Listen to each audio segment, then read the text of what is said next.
On December 16, 1944, at 0630 hours in Mona, Germany, Hedman Klaus Rietzsche from the 12th SS Panzer Division scribbled urgently on a page chilled by frost, capturing an entry that would rank among the most horrifying in Wehrmacht battle records. The U.S. forces wield a novel armament that shatters every strategic principle. Our troops are perishing in their dugouts from shells that burst overhead in mid-air. There's no shelter, no refuge. Fatality descends straight from the heavens. Amid the dawn fog, RTOR had only just observed the total destruction of a full battalion striving to traverse exposed terrain close to Hen. Not through direct impacts, those remained uncommon in shelling combat, not via standard delayed fuse projectiles demanding exact timing, but via an inconceivable mechanism. Rounds that inexplicably sensed the perfect instant to detonate, erupting about 30 feet over his soldiers' positions and raining deadly shrapnel in a dispersion that no fortification could withstand. Within 3 minutes, 702 German troops lay dead. The handful of stragglers who staggered back were gripped by such mental trauma that they could merely echo a single expression: Die Luft tot, the air slays. What Hedman Rietzsche couldn't realize was that he'd beheld the battlefield premiere of America's tightly concealed innovation in terrestrial combat. An invention so groundbreaking it would boost shelling efficiency by 1,000%, spare countless Allied soldiers, and reshape the essence of conflict for all time. The proximity fuse, a compact radar unit packed into a projectile, marked the planet's inaugural intelligent ordnance, a self-aware explosive that would tip the scales of victory more profoundly than any covert device save the atomic bomb. The calculations behind its influence would quickly prove irrefutable. Whereas typical rounds demanded 500 shots to down a single foe plane, those with proximity fuses required just 155. While by 1939, with aircraft soaring swifter and loftier, the figures had deteriorated further. The UK's fate in the impending aerial onslaught hinged on vastly bettering those probabilities. Butt's approach involved radio signals to sense inbound planes and trigger blasts at the ideal range. However, Butt confronted an obstacle that 1939 tech seemed powerless against. His radio detonator had to endure launch from a cannon under accelerations surpassing 20,000 times Earth's pull, rotate at 30,000 RPM, function amid temps spanning 50 to 100 degrees Celsius, and yet pick up targets at 70 feet. UK experts built early models by June 1940, trialing them in unrotated projectiles, basically missiles, versus balloon dummies. The trials validated the principle, but exposed the daunting engineering hurdle. Existing circuitry couldn't endure the fury of gun discharge. Relief arrived from overseas, arriving in Britain's hour of utmost need via one of history's pivotal scholarly expeditions. September 6, 1940, Halifax, Nova Scotia. The Canadian Pacific liner Duchess of Richmond docked with freight priceless beyond bullion. Sir Henry Tizard plus a locked steel case holding Britain's prime defense innovations. Known to posterity as the Tizard mission, it embodied a bold risk. A country battling extinction, divulging its innermost war tech to a neutral power. The team convened in Washington September 12th, settling into the Wardman Park Hotel. Over 7 days, they unveiled the realm's tech wonders, radar setups, jet propulsion blueprints, detonation methods, and toxin armament studies. But September 19th, in a meeting chamber facing Connecticut Avenue, UK physicist Dr. John Cockcroft unveiled a standout item to a selected young U.S. expert. Dr. Merle A. Tuve, age 39, listened rapt as Cockcroft detailed British proximity fuse efforts. Tuve, hailing from the countryside of South Dakota. During his early years, he had enjoyed fiddling with radio equipment together with his buddy Ernest Lawrence, the future Nobel laureate. Only a month prior, in August 1940, Vannevar Bush had selected Tuve to head up a freshly formed confidential division within the National Defense Research Committee, Section T, dedicated entirely to inventing proximity fuses. Tuve's selection was no accident. That same summer, he had tuned into broadcasts about the London Blitz while sitting with his spouse, Winnie. The announcer recounted scenes of kids rescued from debris, whole districts wiped out in moments, and the frustrating weakness of Britain's aerial protections. With moisture welling in his eyes, Tuve had looked at his wife and declared, "We must devise a method to halt those aircraft. Science and engineering hold the key." Right there in that Washington meeting space, Cockcroft was presenting him with precisely such a chance. Yet the British idea, though ingenious, was still just a notion on paper.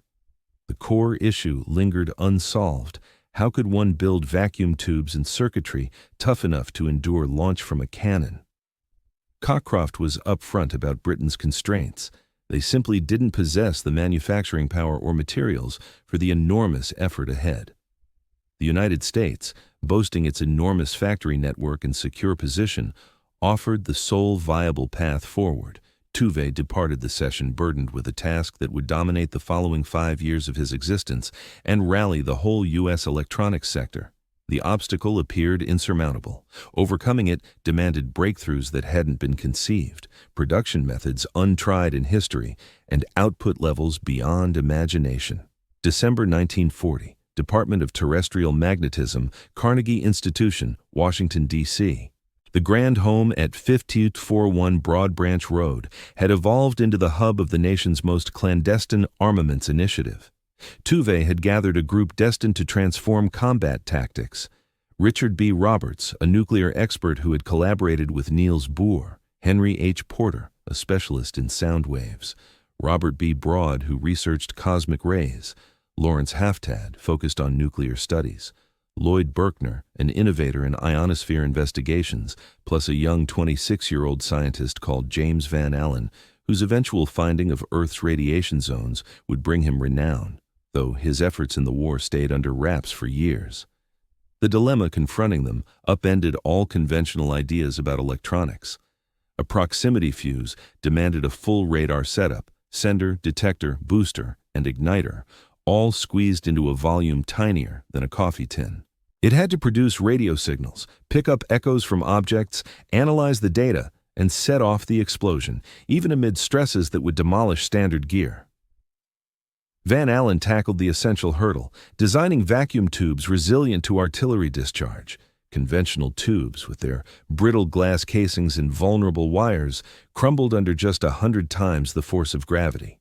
The fuse required endurance against 200 times that pull. Over half a year, Van Allen partnered with a Massachusetts firm specializing in hearing devices, Rathon, to craft compact tubes featuring groundbreaking builds.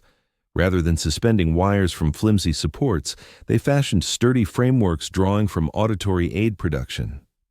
Success arrived in January 1942 via Van Allen's clever mousetrap spring mechanism, a setup that shielded the tube wires amid the intense launch jolt, then freed them for standard function in mid-air.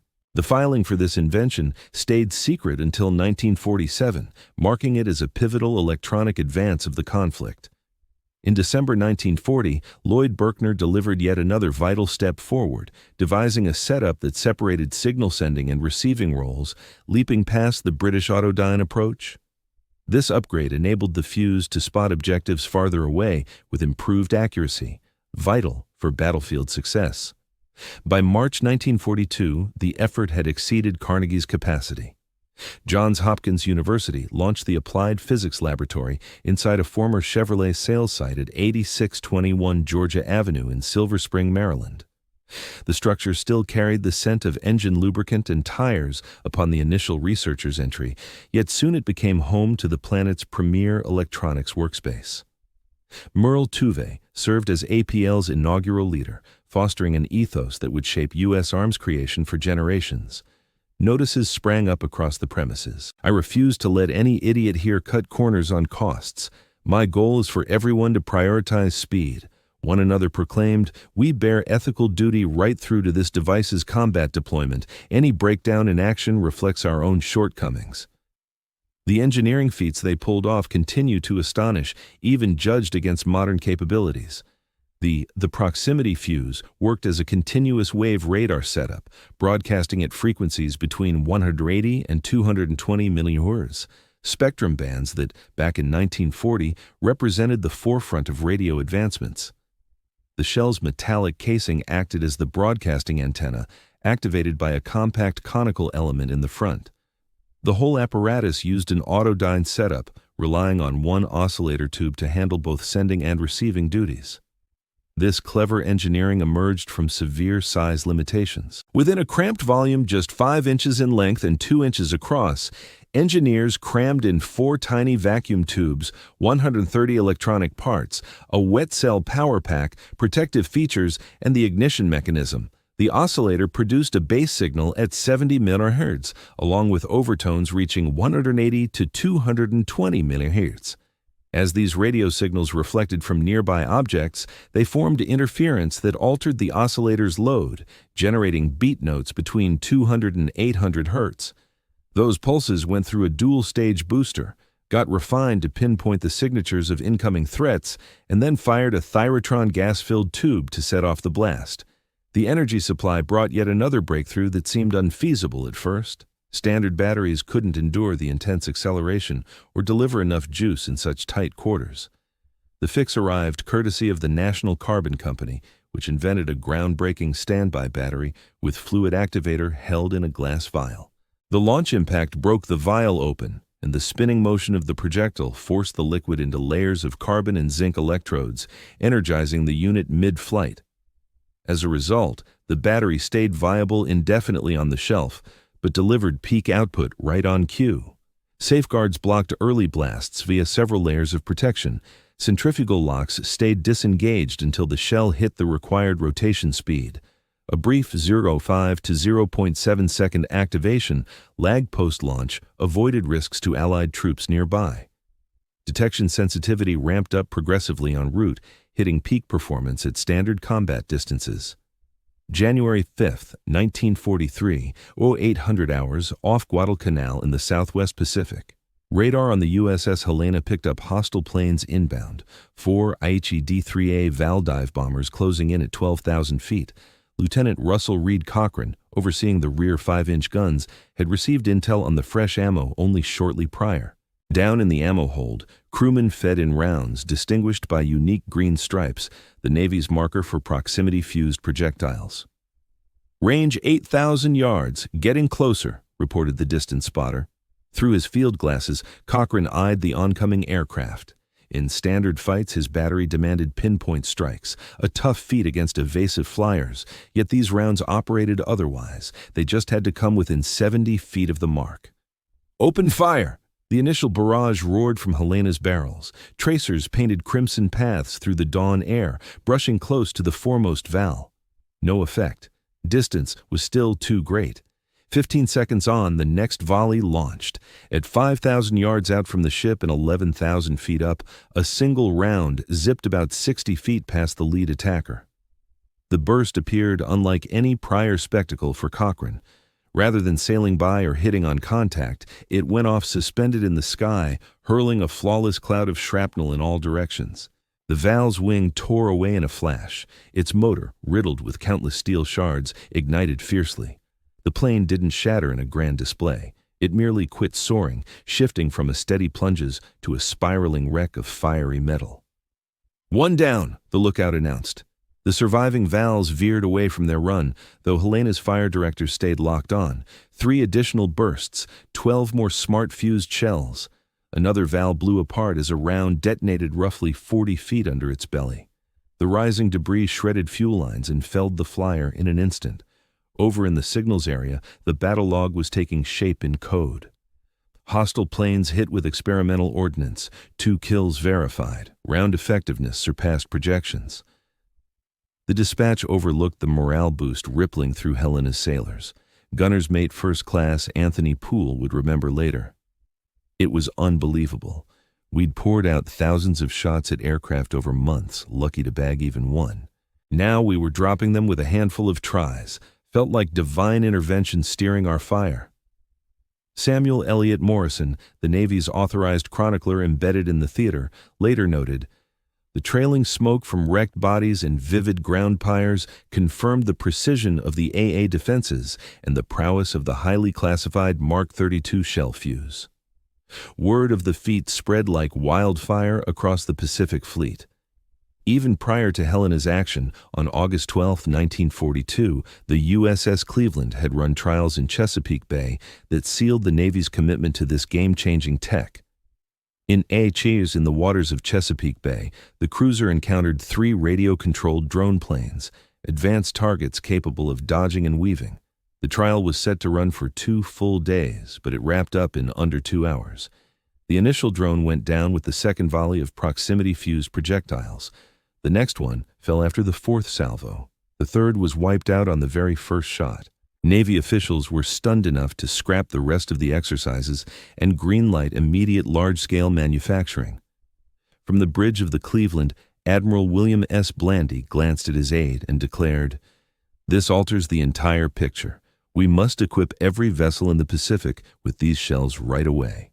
Come spring of 1943, proximity fuses were streaming toward the Pacific in massive volumes. The initial batch of 5,000 rounds headed to the USS Enterprise, USS Saratoga, and USS Helena, overseen directly by Commander W.S. Parsons, the very man who would eventually oversee the arming of the atomic bomb on the Enola Gay. Secrecy was ironclad. The munitions stayed in secured storage areas patrolled by guards with weapons drawn. Just the gunnery officers got the full rundown on their potential. To the rest of the crew, they were described as enhanced incendiary shells to account for their unusual look. Data from 1943 highlighted the shift. Even though proximity fuses made up only 25% of the anti-aircraft shells expended, they downed 51% of all Japanese planes taken out by shipboard guns. The efficiency jumped dramatically. Kills per round improved from 1 in 58 for standard time-fused ammo to 1 in 155 for the proximity versions, a tripling of effectiveness that kept getting better as sailors honed their skills. On the USS Essex, gunner's mate second-class Robert Chen noted the difference in his journal. March 1943. Blasted away 300 rounds at incoming Bettys, 0 takedowns. September 1943, fresh shells showed up marked with green rings. Let loose 80 rounds at diving valves, nailed 3. The team figures our aims sharpened up. Little do they know the ammo's calling the shots these days. On June 19, 1944, at 1,000 hours in the Philippine Sea, roughly 200 miles west of Guam, Lieutenant James Van Allen positioned himself on the flag bridge of the USS Washington, eyes glued to the radar displays as blips multiplied from incoming threats. This was the same James Van Allen who'd pioneered the rugged vacuum tubes, now seeing his creation pushed to its limits in real war. Japan had thrown everything into the air from their carriers, 423 planes total, in a frantic bid to smash the U.S. Armada backing the Mariana Islands assault. Van Allen had joined up in November 1942 and logged 16 months instructing gunnery teams across the Pacific Fleet. He was certain every warship brimmed with proximity-fused rounds. He grasped the projected performance on paper, yet simulations paled against the chaos of battle. Raid inbound bearing 265, Angels 2069 planes, blared the Combat Info Center. Admiral Mark Mitcher commanded, "Get every fighter airborne. All gun stations, stand ready." While Hellcats ripped through the enemy waves, any that slipped past met an unprecedented barrage of proximity-fused flak. Van Allen observed from the Washington's command deck as the heavens erupted in dark bursts, each signaling a fuse-triggered blast. Enemy aircraft started plummeting like hailstones. A 0 screamed toward the USS South Dakota, just 1,000 yards off the Washington. Van Allen saw the South Dakota's 5-inch batteries swivel precisely, unleashing controlled fire. The third round burst 50 feet from the 0. The fighter didn't just blow up, it disintegrated. Wings sheared off the body, the motor dropped away, and the pilot's remains spun into the void. It was methodical carnage, Van Allen would recount to his spouse afterward. Those fuses transformed our vessels into unbreakable strongholds. The Japanese aviators showed real grit, pressing on despite their groups getting shredded. But bravery alone couldn't beat superior tech. When the sun set, Japan had forfeited 315 carrier planes and another 50 from shore bases. U.S. casualties, 29 aircraft, largely from mishaps unrelated to combat. That lopsided clash spelled the end for Japan's carrier-based air power. They never mounted another traditional carrier assault. Their follow-up strategy emerged from sheer hopelessness: kamikaze runs. Aboard the USS Bunker Hill, aviation radio man Charles Calhoun jotted down, "Planes were dropping all around us, ablaze in fragments or whole but lifeless. The gunners whooped and wept in the same breath. After 2 years of eating Japanese airstrikes, we were dishing it out at last. Those proximity fuses elevated our firepower to divine levels." October 25, 1944, Irizu 740 hours, Leyte Gulf, Philippines. From the USS White Plains, Lieutenant Commander Robert Roberts stared in dismay as a flaming Zero fighter, battered by flak, intentionally slammed into the flight deck of the USS St. Lo. The impact set off torpedo loads in the hangar below. In moments, the St. Lo capsized and vanished beneath the waves, the inaugural major vessel claimed by a kamikaze strike. Japan had uncovered the sole workaround for proximity fuses, bypassed the survival challenge altogether. A Planedester A projectile detonated 50 feet short of its objective by a proximity fuse had missed its mark. Yet a kamikaze obliterated at that distance would still slam into the vessel due to its inertia. The sacred gale had commenced. Data examination uncovered the strategic shift.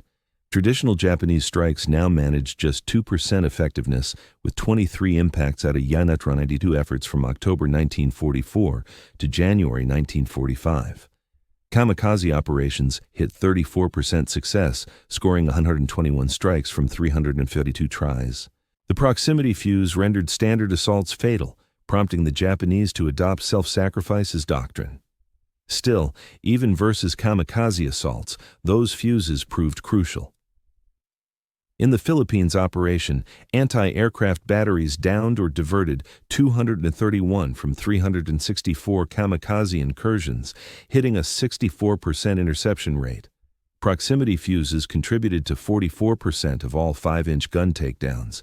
Absent them, U.S. losses might have doubled or even tripled. Gunners mate William Fomby on the USS Nashville captured the altered battlefield. The Japanese pilots charged us as if life meant nothing, because it didn't. Our proximity fuses shredded the mid-air, but the fragments persisted. We'd shred an entire aircraft into scraps, yet debris hurtling at 300 nanotwood packs a punch. The fuses shielded us from the bulk, but those that broke through, Lord have mercy on those vessels. May 11, 1945, 1500 hours.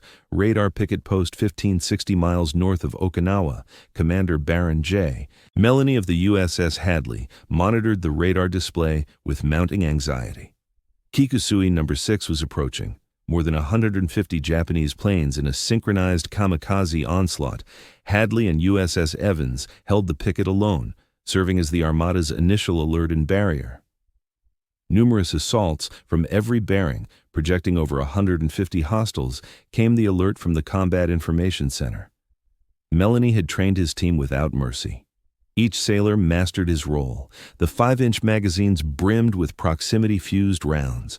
The artillery squads had rehearsed to sustain 15 shots per minute per barrel, their peak enduring pace.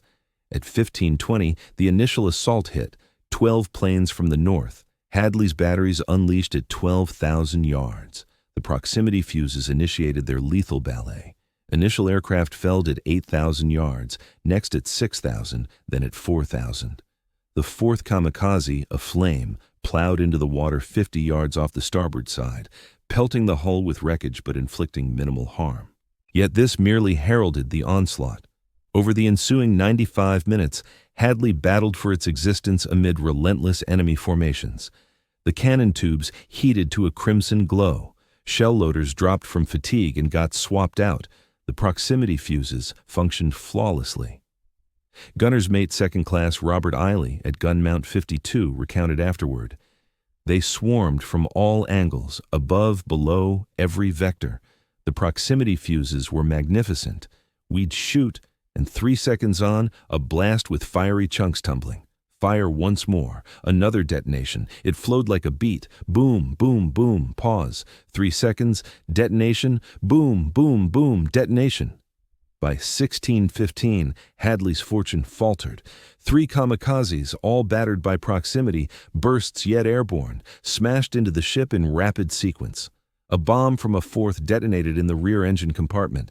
Hadley lay crippled, 30 dead, 68 injured, power sections inundated, blazes unchecked. But the vessel endured, and the gunners pressed on.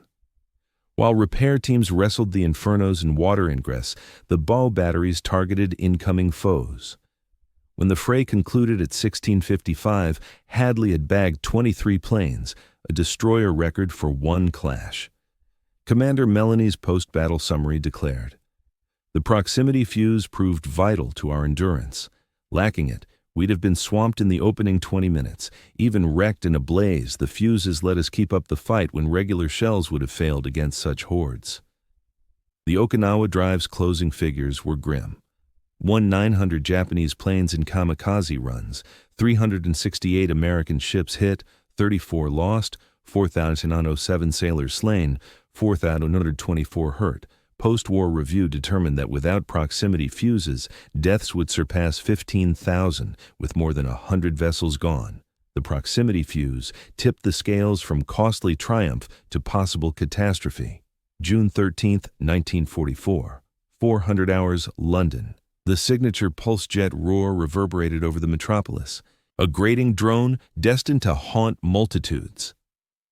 The lead V-1 buzz bomb of the primary barrage struck Grove Road in Bethnal Green, claiming 6 civilian lives, among them Mrs. Carrie Harrison, London's inaugural casualty from Hitler's reprisal device. But differing from the 1940-41 Blitz, the capital now wielded a safeguard that might have appeared wondrous 4 years prior. On June 12th, one day prior to the V-1 barrage's start and 6 days post-D-Day, Winston Churchill reached a call that spared countless souls. Despite warnings from security experts wary that the innovation might be captured by to counter the transfer of V-weapons into German control, Winston Churchill approved deploying proximity fuses to safeguard London. General Sir Frederick Pyle, who led the anti-aircraft operations, positioned 500 large-caliber guns, including British 3.7-inch pieces and U.S. 90mm cannons, in a protective ring south of the city. Every battery connected to SCR 584 microwave radars and M9 electronic fire control systems, forming a streamlined automated barrier. Yet, lacking those fuses, this advanced setup managed just 24% effectiveness during the initial week. In the filter room at RAF Stanmore, Squadron Leader Prudence Hill monitored the shift firsthand. That opening week felt utterly harrowing. Our maps filled with scores of V-1s heading toward London, and the vast majority slipped past. The artillery boomed non-stop, yet scarcely connected with anything. But by the following week, a turnaround emerged. Abruptly, the barrages took out target after target. The display boards revealed V-1 after V-1, vanishing roughly 10 miles outside London. What Hill observed marked the introduction of proximity fuses, rushed over from U.S. factories. Come the second week, crews were downing 46% of the V-1s they targeted. In the third, that jumped to 67%. By the fourth, it hit 79%. The leap was striking enough that German spies informed Hitler of a supposed British anti-root superweapon. Gunner Sergeant Kenneth Brown, from the U.S. 184th ALA Gun Battalion based near Biggin Hill, recounted the dramatic shift. Using standard shells meant guessing the exact spot and timing of each buzz bomb. A single second's delay or a degree's miscalculation, and the shot flew wide. Proximity fuses changed that. We only needed to come near. The round handled the rest. It felt like switching from hurling darts in the dark to nailing them wide awake. On August 28, 1944, the network peaked in triumph. Early alert radars spotted 104 V-1s aimed at London. Fuse-equipped guns eliminated 96. RAF pilots claimed 4 more. Just 4 broke through to the capital. The V-1 menace over London had been decisively crushed. The figures painted the full picture. 9,300 V-1s fired at London across 80 days. About 2,340 fell to anti-aircraft fire with proximity fuses. Absent that safeguard, projections suggested over 20s and more fatalities and 50,000 injuries.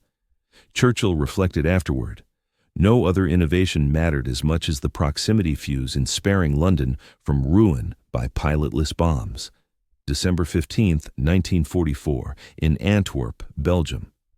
Captain William Hartman of the 407th ADA Gun Battalion reviewed the newest intel with a somber sense of victory. Over the previous day, his unit had knocked out 89 of 92 V-1s bound for Antwerp's harbor, a staggering 97% hit rate that seemed impossible mere weeks before. Antwerp served as the essential lifeline for Allied forces across Europe. Its 26 miles of wharves channeled 25,000 tons of goods each day: rations, munitions, petroleum, bandages. Lose Antwerp, and the push toward Germany would choke off. Hitler grasped that stakes well. From October 24, 1944, through March 27, 1945, his forces unleashed 4,900 VB1s on Antwerp, over half as many as struck London. Antwerp's protection began disastrously. In November's early days, traditional time-fused rounds scored only 40% takedowns. V-1s hammered the docks at 30 strikes daily, endangering the critical convoy route. Then, mid-December brought a Lancaster bomber's unscheduled touchdown at Antwerp's airfield, aboard 10,000 proximity fuses, airlifted straight from Cincinnati per Churchill's direct command. Technical Sergeant Joseph Crack, manning an SCR 584 radar station, saw the instant upgrade. Prior to the fuses, we'd lock onto a buzz bomb flawlessly, relay spot-on info to the batteries, and see our blasts erupt short, long, high, low, anywhere except the mark. Post-fuses, identical tracking and inputs, but every detonation now spelled doom for the intruder. It was as if we'd been handed smart bombs overnight. The German V-1s gliding from Dutch launch pads couldn't fathom the reversal. Sites that once landed 80% of their payloads on Antwerp now lost 90% mid-air. They ramped up firings, they staggered timings. They tested new heights for the V-1 flights. None of it availed. The fuses dispatched them with ruthless precision. Private First Class Raymond Miller, who handled ammo for the 126th Haute Battalion, captured the grind of non-stop action. We expended proximity fuses at such a clip that depots emptied fast. Lorries rolled in from the harbor loaded with fresh rounds, heading right to the emplacements for direct reloading. No stockpiling, no logs, just fire away relentlessly. In a single day, our site unleashed 1,400 shells. That's 1,400 proximity fuses, each a feat of tech consumed in hours. By February 1945, the countermeasures proved so formidable that V-1 operators in the Luftwaffe faced crumbling spirits. Luftwaffe Colonel Max Vittel, overseeing the V-1 campaign, Hitler received updates indicating that ongoing strikes against Antwerp were essentially squandering missiles without gain. He insisted on pressing forward anyway. The assaults carried on, yielding no benefits beyond exhausting Germany's scarce supplies. Antwerp's defensive record stood impressive: 183 of 394 V-1s neutralized, boasting a 91.2% effectiveness. The harbor remained operational throughout. Vital goods kept arriving uninterrupted. Allied troops pushed deeper into German territory, bolstered by the vital supply route that proximity fuses had secured. Dawn on December 16, 1944, signaled more than just the launch of Germany's final big push. It also introduced proximity fuses to land battles for the first time. Around Odo 5:30 near Monschau, Colonel Oscar Alfred Axelson from the 406th Artillery Group got urgent alerts from spotters ahead. Enemy troops were surging forward in massive numbers. The 38th Cavalry Squadron, manning the front, faced odds of 10-1. Axelson confronted a dire choice. His storage areas held thousands of shells equipped with proximity fuses, shipped mere days earlier under rigid directives, barring their use in terrestrial fights no matter what. The danger of enemy seizure was deemed too high, yet omitting them would mean the cavalry unit getting overwhelmed soon. At Oro 600, Axelson issued the command that transformed artillery tactics: prepare rounds with proximity fuses calibrated for overhead detonation. The initial barrage struck German foot soldiers moving through wintry fields by Hofen. Rather than bursting on contact, which would let troops in dugouts endure, the projectiles went off at their ideal elevation overhead. The outcome proved devastating. Shrapnel showered down in a deadly pattern, penetrating trenches, bypassing barriers, and striking beneath machines.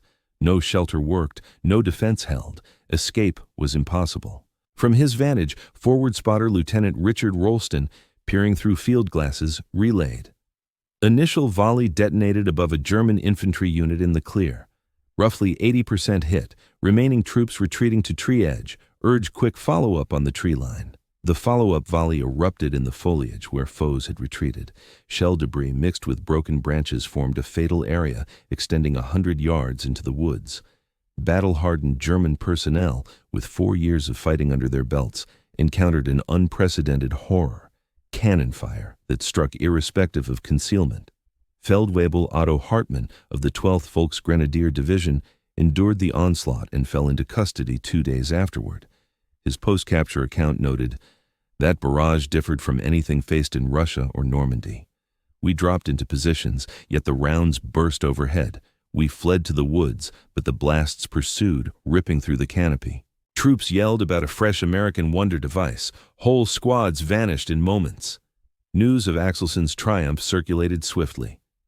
Come December 19th, Eisenhower officially sought approval to deploy proximity fuses along the full line. Clearance arrived on December 21st. Almost instantly, all U.S. gun batteries in the Ardennes unleashed shells with proximity fuses.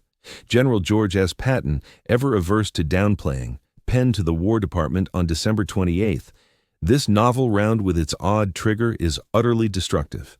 The prior evening, we ambushed a German battalion attempting the Sauer River crossing. Proximity fuses slammed into them. Time on target barrage. Counted 702 corpses on the spot. The handful who lived were broken in spirit and gave up right away. What a superb tool." He foresaw accurately, adding, "Once every force possesses this round, we'll need to rethink combat entirely. Fortunate you invented it ahead." The proximity fuse, reshaping fights from the Pacific Islands to European plains, originated in improbable spots: repurposed bakeries, old car repair shops, and holiday bulb plants scattered nationwide. Turning Moral Tuve's experimental model into widespread manufacture marked one of history's top manufacturing feats. By fall 1942, the obstacles appeared overwhelming. Every fuse demanded 130 exacting parts, none ever churned out in volume previously. Just the tiny tubes inside needed precision down to 1/1000th of an inch. The whole unit required flawlessness. One faulty piece spelled a worthless dude, potentially harming U.S. personnel rather than adversaries. The effort kicked off at Crossley Corporation in Cincinnati. Powell Crossley Jr., who'd built wealth on radios and fridges, retooled his whole plant for fuse assembly. Starting January 1943, shifts ran nonstop around the clock. Betty Morrison, who worked the lines at Crossley from 1943 through 1945, shared in a 1995 talk. "We had no clue about the product. Secrecy was intense. Searches on entry and exit, no handbags, no packages, zilch. We perched at stations for 8-hour stretches, attaching minuscule pieces to panels with solder. The bosses claimed we built components for radios." The story of those fuses came as a shock to us only once the war ended. We'd unknowingly assembled the proximity devices that protected countless lives among our troops. Production volumes soared to levels beyond belief. By December 1942, output reached 500 units per day. That jumped to 8,000 daily in June 1943, and then 40,000 by December 1943.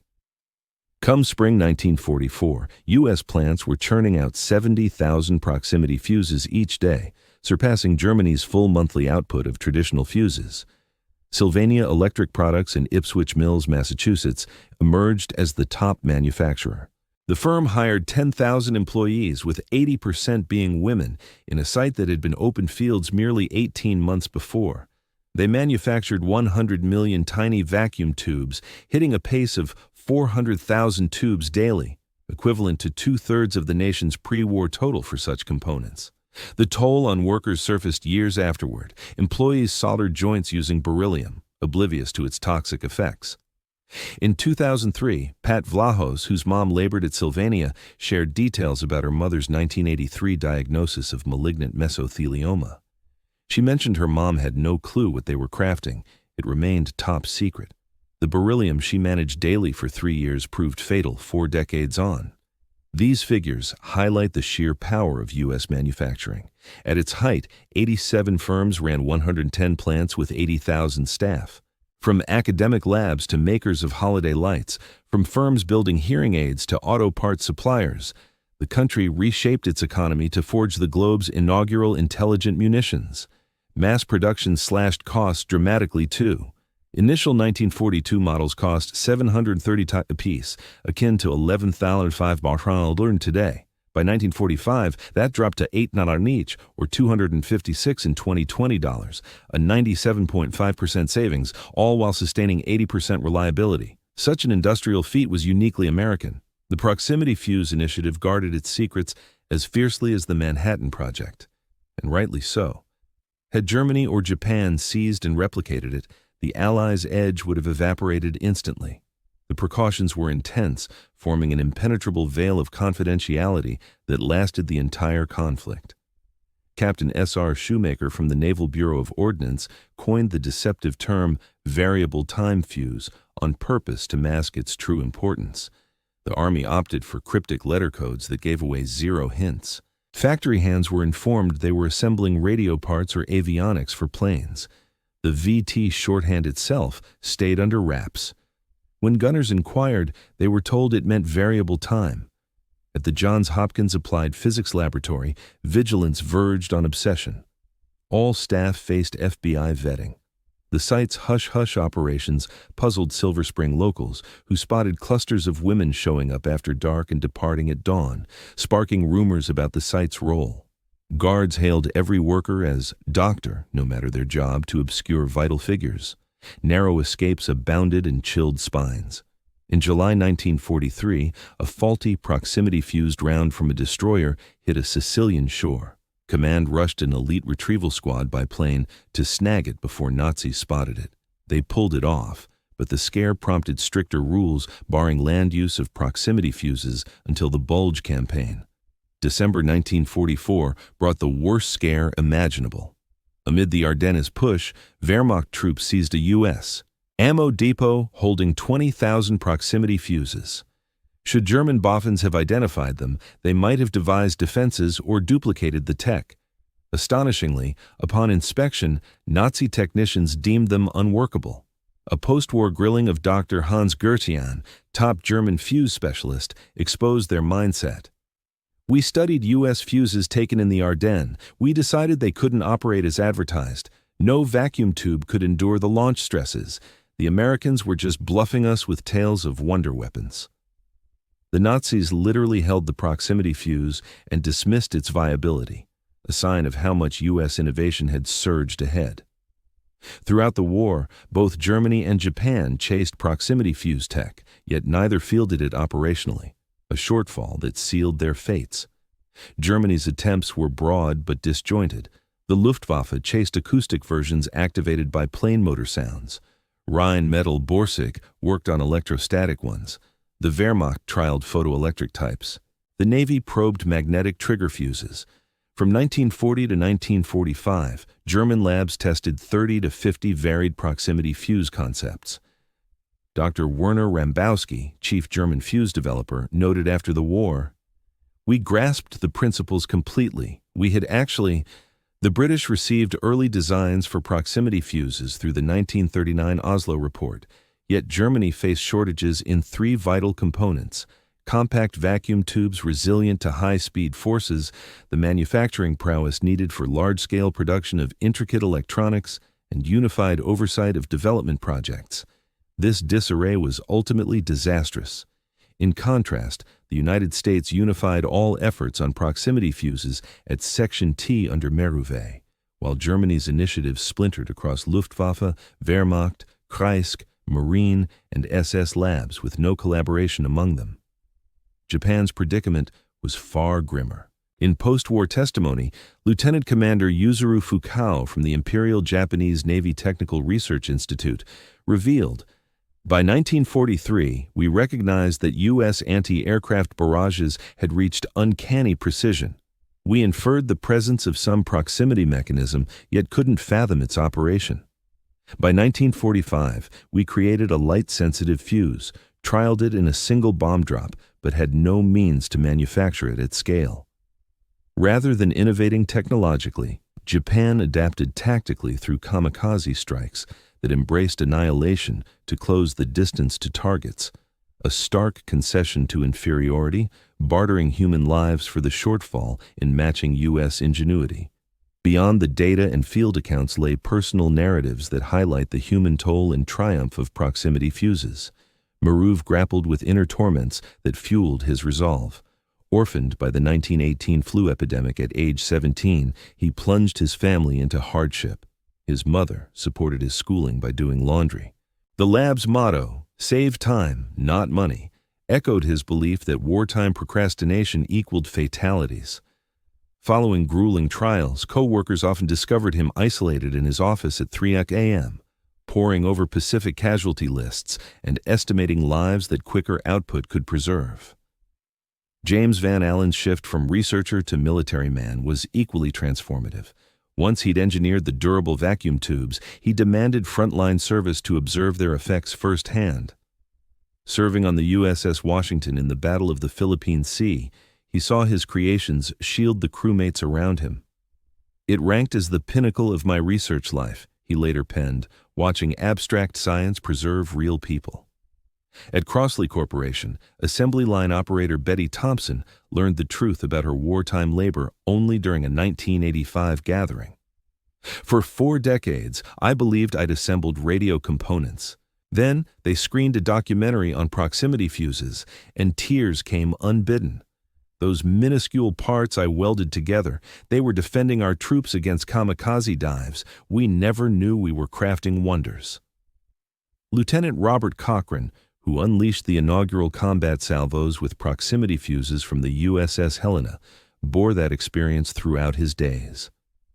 During a 1975 discussion, he mused, "The classified orientation hammered home that we were unleashing something extraordinary. But witnessing that enemy aircraft disintegrate airborne without a direct strike, I grasped its revolutionary potential. It felt like witnessing the dawn of explosives." Among the rare women allowed into the Applied Physics Laboratory, Technical Sergeant Marie Collins handled quality assurance for the fuses. "We evaluated them by launching from pneumatic rifles, verifying proper activation. Once, an early detonation almost claimed 3 engineers' lives. That incident drove home we weren't merely assembling circuits, we were forging arms that demanded flawlessness, lest U.S. forces perish." Insights from the German side were no less revealing. Hedman Klaus Rieche, who observed the debut terrestrial deployment of proximity fuses at Monschau, endured as a POW and later in 1965 instructed at the revamped German Staff Academy. He advised cadets, "The U.S. wielded a device that rendered age-old defense strategies irrelevant in an instant. Within moments, ages of tactical wisdom turned obsolete. Such is the might of tech dominance." The proximity fuse's legacy emerges vividly in cold metrics underscoring its pivotal role in Allied success. Naval records offer the sharpest illustration. Before their introduction in 1942, downing a plane required 500 to 2,000 shells, varying by scenario. From 1943 to 1945, with proximity fuses, that dropped to 155 shells per kill, an enhancement of 600 to 1,200%. Across the Pacific Campaign, these fuses accounted for roughly 4,000 Japanese planes felled.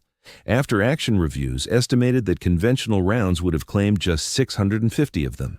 The extra 3,350 downed by proximity fuses spared about 8,000 U.S. sailors and prevented the loss of 40 to 50 more vessels. The defense against V-1s yielded comparably striking figures. Over London, proximity fuses neutralized 2,340 buzz bombs. Absent them, projections from initial weekly intercepts suggest only 560 would have fallen. The surplus won, an estimated 9,000 civilians would have perished and 25,000 more injured if 780 V-1s had struck unchecked.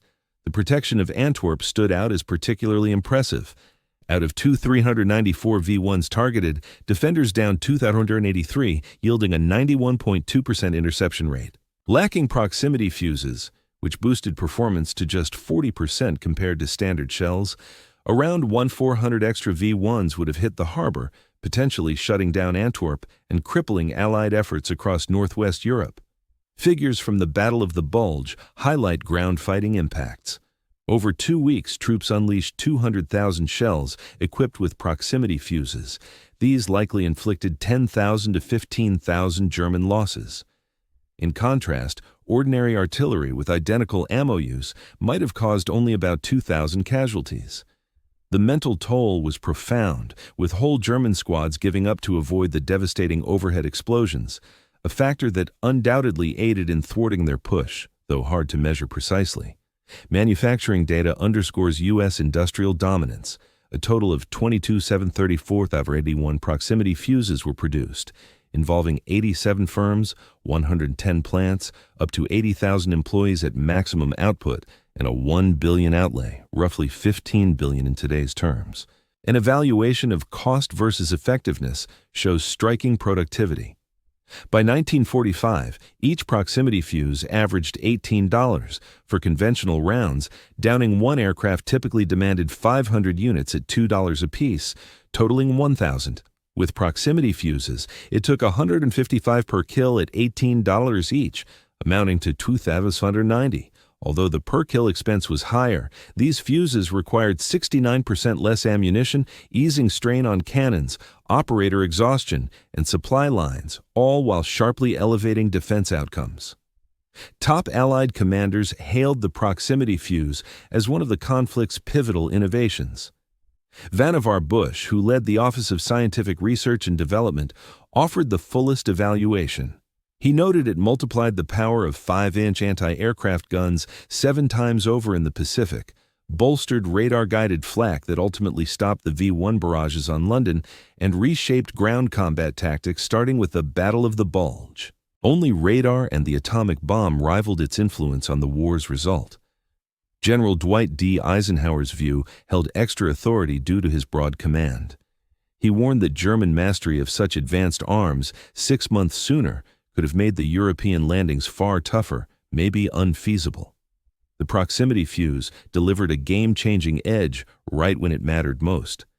In 1945, Navy Secretary James Forrestal told Congress, "This clever invention has paved the way to Japan.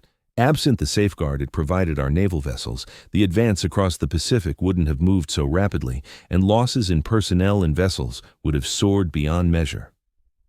Admiral Willis A. Lee, who oversaw Pacific battleships, put it bluntly, "The proximity fuse rendered kamikaze assaults bearable. Without it, half our fleet might have been destroyed off Okinawa." General George S. Patton blended battlefield insight with long-term foresight in his praise. He credited the proximity fuse with securing the Battle of the Bulge victory, yet emphasized its broader lesson: self-guided munitions heralding tomorrow's conflicts. "We were fortunate to develop it ahead of the enemy." In his post-war writings, Winston Churchill offered a leader's viewpoint.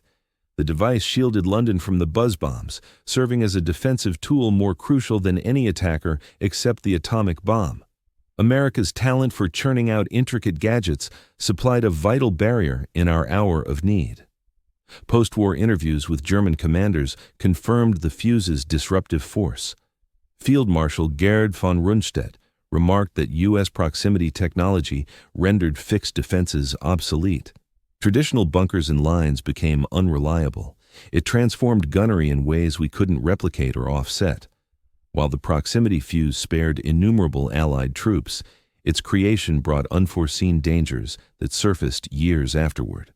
The beryllium in its components turned out lethally hazardous. Employees at sites like Sylvania, Crosley, and elsewhere routinely processed beryllium-copper mixes, ignorant of the risks. Beryllium illness, with a delay of 20 to 60 years, afflicted hundreds or possibly thousands of those laborers long after 1945. In 2001, Margaret Chen, whose mom had toiled at Sylvania's Ipswich plant, shared her story with lawmakers. "For 3 years, my mother assembled fuse parts by soldering. She took pride in her wartime role, but in 1978, beryllium disease set in. She passed away in 1983, suffocating in her own fluids. Just like any battlefield victim, only her suffering came 40 years late." Starting in the 1990s, the Energy Department's Health Initiative for Ex-Employees uncovered hundreds of WD-2 electronics staffers grappling with beryllium-related ailments. Related ailments plagued these workers, with numerous fatalities occurring without any awareness that their wartime contributions had been lethal. Dr. Robert Meyer, who examined berylliosis among those involved in war production, determined that these women, and they were mostly women, served as frontline troops in the conflict. They managed hazardous substances unprotected as the risks remained unknown. They preserved countless lives, sacrificing their own in a process stretched out over years. The proximity fuse didn't merely secure victories. It reshaped military strategy, prompting a total overhaul of approaches refined across generations. Overnight, artillery methods underwent a radical shift. For 5 centuries, following gunpowder's advent, cannons functioned mainly as direct fire or surface burst tools. Troops shielded themselves through fortifications. Yet the proximity fuse turned such defenses into fatal liabilities. Explosions at set altitudes hurled shrapnel downward in trajectories that penetrated foxholes, ditches, or shelters lacking roof protection. Major General James Gavin, leader of the 82nd Airborne Division, observed in his after-action review. The proximity fuse rendered conventional infantry maneuvers outdated. We needed to overhaul our troops' training entirely. Spreading out grew vital. Roofed protection turned indispensable. Mobility supplanted digging in as the path to endurance. Naval strategies saw comparable upheaval. Prior to proximity fuses, fleet groups depended on vast fighter screens to counter aerial threats. With proximity fuses in play, warships could function solo, relying on their own anti-aircraft guns for solid safeguarding. Such adaptability sped up the Pacific's island-by-island advance. Admiral Raymond Spruance remarked, "The proximity fuse granted us operational liberty we'd lacked previously. We could send off individual destroyers on solo missions, confident in their ability to repel air assaults. This amplified our combat power through scattered deployments. Air defense principles shifted from random salvos to targeted strikes. Before proximity fuses, strategies involved saturating the airspace with projectiles, banking on chance successes. Afterward, emphasis fell on directed, deliberate shooting with strong success rates. Crews evolved from indiscriminate shooters to accurate specialists. The proximity fuse marked the initial major triumph in Anglo-American tech exchange, a blueprint that guided Allied partnerships through the war and beyond into the Cold War era. The British supplied the idea and early experiments. The Americans furnished manufacturing prowess and supplies. Their synergy proved invincible. No single country could have produced and fielded proximity fuses swiftly enough to sway the war's result. Sir Henry Tizard, looking back on the handover, stated, "We shared our concepts with the Americans. They returned millions of armaments. It ranked as Britain's smartest deal." This achievement set enduring models of collaboration that persisted afterward, the proximity fuse initiative served as the prototype for NATO's tech exchanges, intel partnerships, and collaborative armament creation, hallmarks of the Cold War's Western Bloc.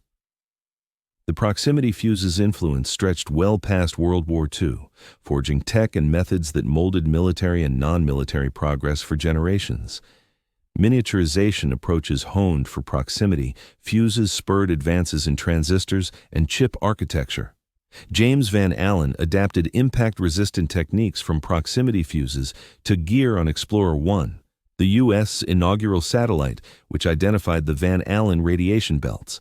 The collaboration framework, academic labs teaming with businesses under federal oversight, emerged as the pattern for Cold War innovation. Johns Hopkins Applied Physics Laboratory, founded expressly for proximity fuse work, endures as a top U.S. defense research hub, aiding projects from sub-launched ICBMs to orbital ventures. Assurance protocols for proximity fuses, demanding 80% dependability in harsh environments, set benchmarks for aviation and security sectors. Stats-based quality management techniques, innovated by Western Electric for proximity fuse manufacturing, spread across U.S. manufacturing. The proximity fuse progressed into contemporary intelligent munitions, Current radar homing missiles, laser-directed ordnance, and satellite-navigated projectiles all descend from the pioneer smart munition, the proximity fuse. The notion of an autonomous decision-making ordnance originated with Merle Tuve's tube tech. In May 1945, U.S. tech scouts surging into conquered Germany uncovered a startling find. In subterranean sites and hurriedly deserted labs, they encountered sophisticated German proximity fuse efforts far ahead of expectations. But still years after their introduction, Colonel Howard Dix, who headed Technical Intelligence Unit 314, shared insights from the Luftwaffe's research site in Fulkenroa. German proximity fuse initiatives existed across key scientific centers. They grasped the underlying concepts thoroughly. They possessed blueprints that could potentially succeed. However, they fell short in the manufacturing prowess required to scale experimental models into widespread output. The proof was irrefutable. In Peenemünde, the hub for V-2 rocket creation, experts had experimented with sound-based proximity detonators. At Rechlin, the Luftwaffe's testing ground, light-sensitive fuses received scrutiny. The naval base in Kiel produced magnetic trigger devices for sea-based munitions. During his post-war questioning, Dr. Albert Speer, Hitler's Minister of Armaments, revealed, "We learned of proximity fuses through seized U.S. shells in December 1944. Our experts dismissed them as unfeasible. No circuitry could endure those stresses. By the time we accepted their reality, it was far too late. We didn't have the vacuum tube expertise, the assembly lines, and above all, the necessary time frame." This shortfall on the German side highlighted the proximity fuse's genuine triumph, not merely a breakthrough in engineering, but the seamless integration of research and mass production, achievable only by the United States amid the 1940s conflict. Efforts by the Japanese to decipher proximity fuses yielded even less success. After the war, interviews exposed their utter confusion over U.S. anti-aircraft prowess.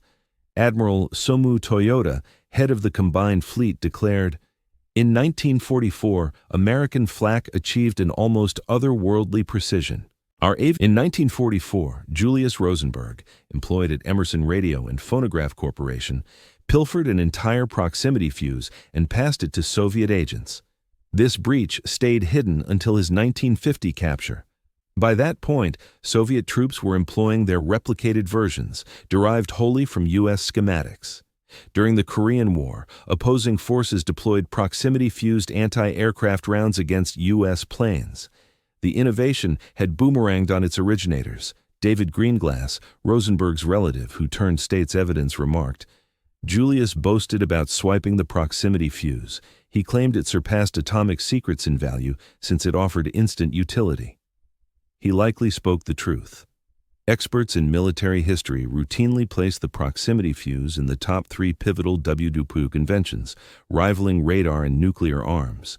Yet, in contrast to the atomic device, which saw just 2 applications, proximity fuses featured in non-stop action from January 1943 to August 1945, shaping countless confrontations. Dr. Arnold Kramer, a military scholar at Texas A&M University, asserted, "The proximity fuse eliminated more foes, preserved more friendly troops, and swayed more conflicts than any classified WB2 tool.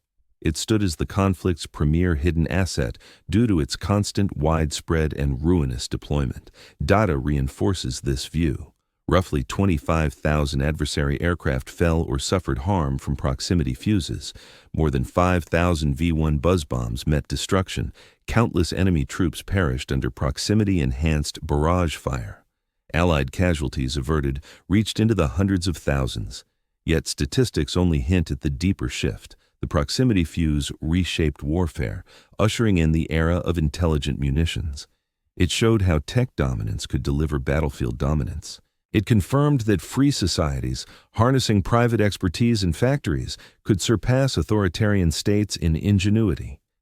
Each proximity fuse embodied tales of creativity, devotion, and resolve from those involved. Merle Tuve never shook off the war's toll. In 1946, associates discovered him isolated in his deserted Johns Hopkins lab, in tears. "All those young men lost while we refined the fuse," he lamented. "Had we accelerated by mere weeks, how many more might have survived?" He devoted his later career to astronomy, aiming to escape the shadows of armament. James Van Allen transformed his background from the war into groundbreaking explorations in space. The methods he devised for toughening fuses against shock waves shielded devices on the initial spacecraft. In reflecting on his efforts during the conflict, he modestly noted, "I contributed to preserving lives. All my other accomplishments seem insignificant beside that." The female assemblers of those fuses, such as Betty Morrison at Crossley and Marie Collins at Johns Hopkins, along with countless others whose identities have faded from record, performed their confidential duties in silence. Many remained unaware of the device's purpose for years afterward, or perhaps forever.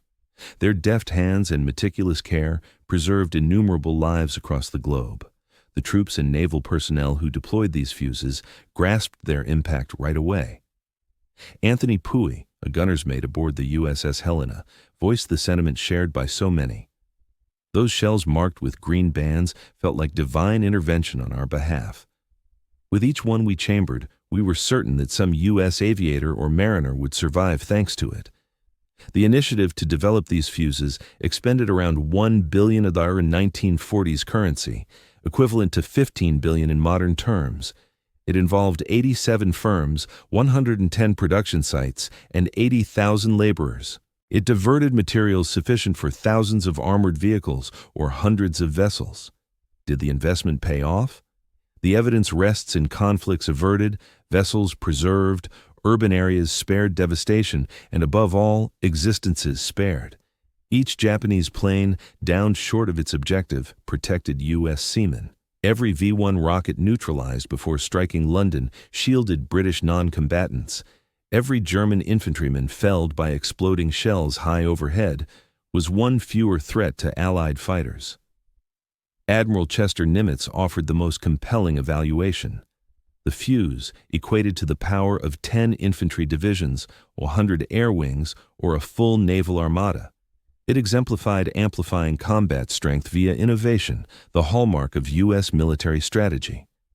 Chronicles exalt the commanders and flag officers, the renowned clashes and pivotal instants. They frequently overlook the innovators and laborers who forged the instruments of triumph. Merle Tuve passed away in 1982. His legacy obscure to the average citizen, despite his pivotal role in securing success. James Van Allen gained renown for his cosmic investigations, though his conflict-era labors lingered in the background. Figures like Lloyd Berkner, Richard Roberts, and Henry Porter surface merely in specialized accounts. The women who pieced together the fuses are largely erased from memory. No memorials commemorate their efforts, no awards acknowledge their impact. Still, their steadfast accuracy, handling hazardous components beyond their grasp and crafting armaments they scarcely understood, rescued more souls than many acclaimed champions. That obscurity may suit the fuse's essence. Success arose from unified endeavor, UK experts exchanging classified insights, US investigators tackling insurmountable challenges, plant staff constructing wonders, warriors and crewmen wielding game-changing arms. Not one standout figure, but a vast multitude united for a shared goal. 2 weeks following that initial catastrophic deployment at Monschau, as 1944 gave way to 1945, Hermann Klaus Richter inscribed his last journal note. The Ardennes offensive was crumbling. Axis troops were withdrawing. U.S. artillery with these fuses kept up its unyielding roar, each overhead detonation lighting the frosted terrain with lethal precision. We confront not merely Yankee troops, but Yankee ingenuity. Their projectiles reason, they assess, they choose the moment to strike. We battle the tomorrow, and tomorrow prevails. May Providence aid Germany, for we have roused a colossus whose arms are directed by intellect alone. Richter could not foresee his prescience. The fuse transcended mere technical edge. It symbolized the edge held by open societies harnessing non-military talent for defense. Whereas Nazi experts toiled in seclusion and Imperial Japanese scholars operated in the dark U.S., researchers, British scholars, and Canadian technicians cooperated freely, pooling knowledge and addressing issues as a team. The Fuse emerged as democracy's arsenal, born of liberated minds, produced by autonomous hands, and wielded by volunteers safeguarding liberty. Its creation demanded more than expertise. It called for confidence, confidence among partners, divulging confidences between officials and academia, between armed forces and public domains. Such confidence, unattainable under despotic rule, yielded the crucial superiority. From W.A.S. Buteman's October 1939 idea to widespread output by 1943, the Fuse evolved from Britain's urgent need via U.S. creativity to triumph for the coalition. En route, it preserved hundreds of thousands of lives, abbreviated the struggle by months or even years, and ushered in the era of smart munitions that persists now.